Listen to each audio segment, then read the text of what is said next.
everybody. Thanks for tuning in. So I was struck by a reading that I from this book, Principles of Philosophy, by Ivo di Janeiro, an Italian philosopher. You could say Heideggerian scholar, and many other things. And what struck me about this reading was the way that philosophy or a certain kind of in-depth thoughtfulness can be the means by which to see more of the world, and in some sense to bring it out. And so in some sense my experience in reading philosophy has been less about attaining kind of propositional knowledge or being more deeply informed by something, and more by going on the path of thought. One starts to undergo a new kind of seeing, right? And how you see is what kind of determines the way you see what you see. And the way you see what you see, right, is always what all of your actions and your behaviors are correlated with, right? So how you see something, you're really responding to the way something looks to you. So the deeper that you can see, the more deeply you can be in response to life. And that I don't think the seeing just comes on its own. It's probably something that one can develop through their whole entire life. So I'm going to read this one simple chapter or paragraph, and we'll kind of see what we can draw out of it. So he's talking about, this is in a chapter where he's breaking down Heraclitus, the pre-Socratic philosopher, and he's talking about the notion of physis, which is, physis or physis is where the word physics comes from. And in the pre-Socratic way of translating it into English, it's often translated as nature. So like the famous Heraclitus statement, nature loves to hide. But physis really, there's something that's missed in that translation, from what I understand, because physis is more of this minding sense of things whooshing up, this sense of emerging presence, the emerging presencing of things. This is more physis, my understanding. So I'll just read this chapter or this paragraph. We said above that in order to enter the sphere of physis, it is necessary to leave aside the common understanding of nature. How does the determination to which we have now come leave aside the common understanding? In going from nature to the arising, in turn understood as a letting arise, we no longer refer to single beings or even to the totality of beings as contingency, but rather we step into the element that constitutes beings as such, thus showing them as the being. That is, the element that engenders them and lets them be. Okay, so you can hear in this kind of, this grammar kind of has one start to shift the thinking, kind of has one shifts one's focus from the traditional notion of nature, which would be something like the end result or products of things that we can point to and see as beings, right? So trees and wind and elements of nature, all this kind of stuff, right? These, you could say, the beings of nature. But what he's tuning in on here is to see physis in its real element, right? Is to see what lets that domain which lets what are to become elements of nature, what to become beings of nature, like the what of nature, to focus in on physis, right? The arising, the is to see that which lets anything at all be or emerge into presence. What is it to mind that element of something?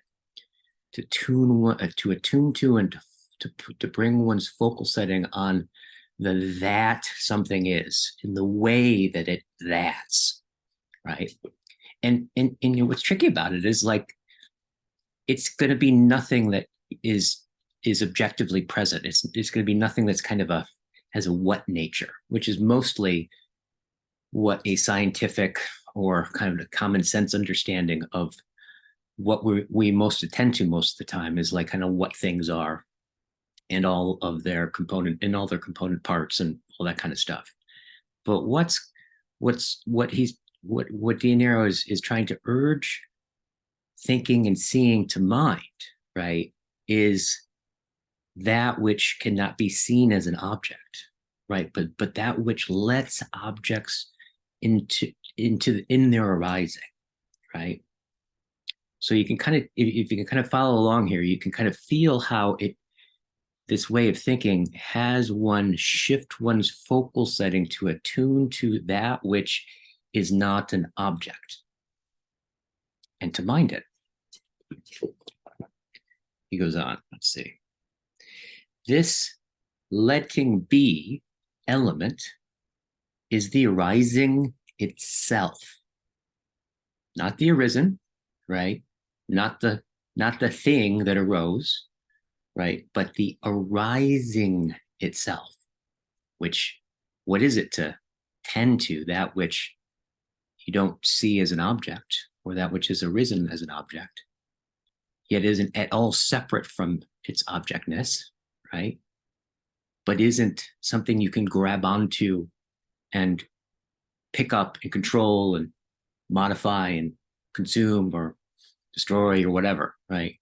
It's a different element, right? The arising itself.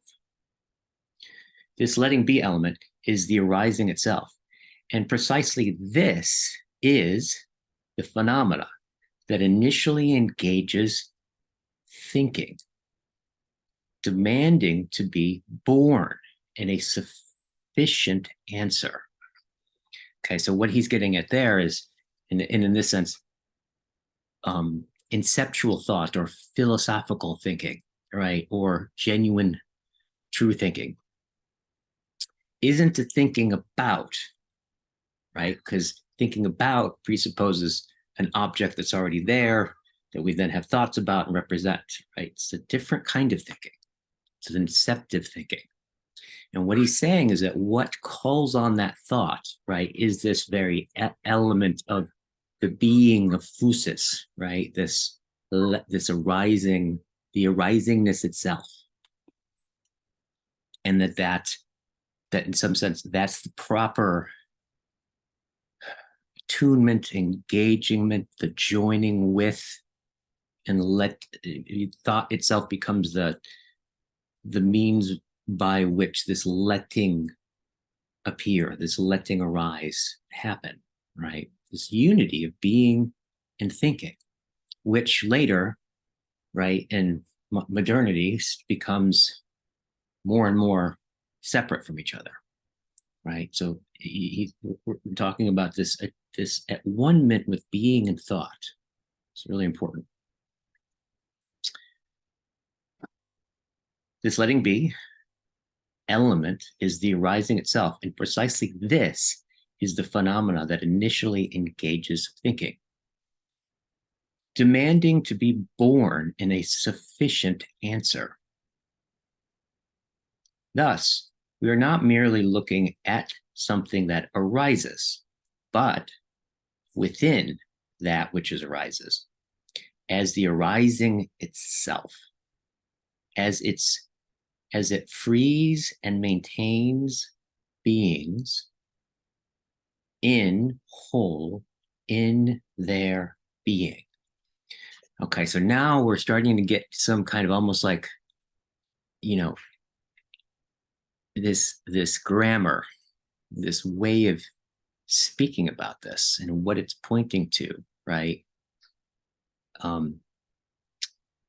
Starts to allow us to become attuned to being itself, right? Not beings, but being, right? By a kind of unity or joining or thinking within this element of arising, of emerging. Thus, he's basically talking about how to see not beings, but being. Thus, we are not merely looking at something that arises, but within that which arises, at the arising itself, as it frees and maintains being in the whole of their being. This original freeing is likely only insofar as that which frees, namely the arising. So you can hear like this, you can kind of hear this back and forth where thought and that which is arising, right, are a kind of joining. There's a unity, right? How thought can enter within it and think from without it, from within it into the arising itself, where thought and the arising become, in some sense, the same, which is, you could say, the proper way to think being, and the way in which being bees, and the letting of the being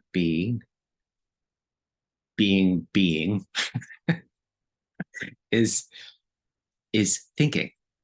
So you can kind of feel this back and forth and unity from within to without, referring back to its within. All right. Rising itself, as it frees and maintains beings in whole in their being.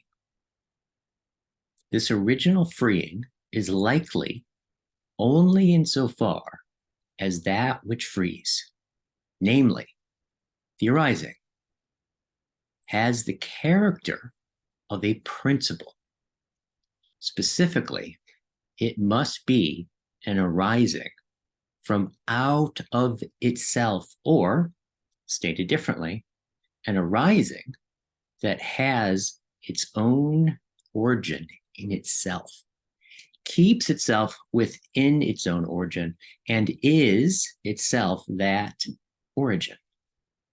In other words, the arising can be a form of freeing, a letting be. That is an original loving, only if it is an original arising. So I'm going to read that last sentence again. Find the beginning of it.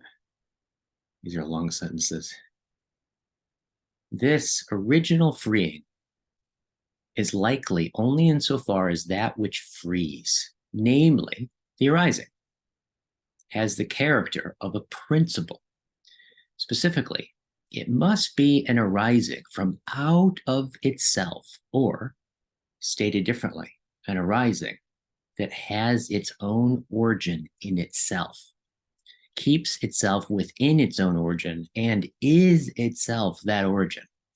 In other words, the arising can be a form of freeing, a letting be, or Gelassenheit, said in German. That is an original loving, only if it is an original arising. So here, this is really interesting, this, in parentheses, an original loving, right? And we could say, like, well, where's this loving? Is it coming from the origin, the arising itself? Is it from the thinking that thinks from within it? I think it goes both ways. And this is where thought and being's unity is loving.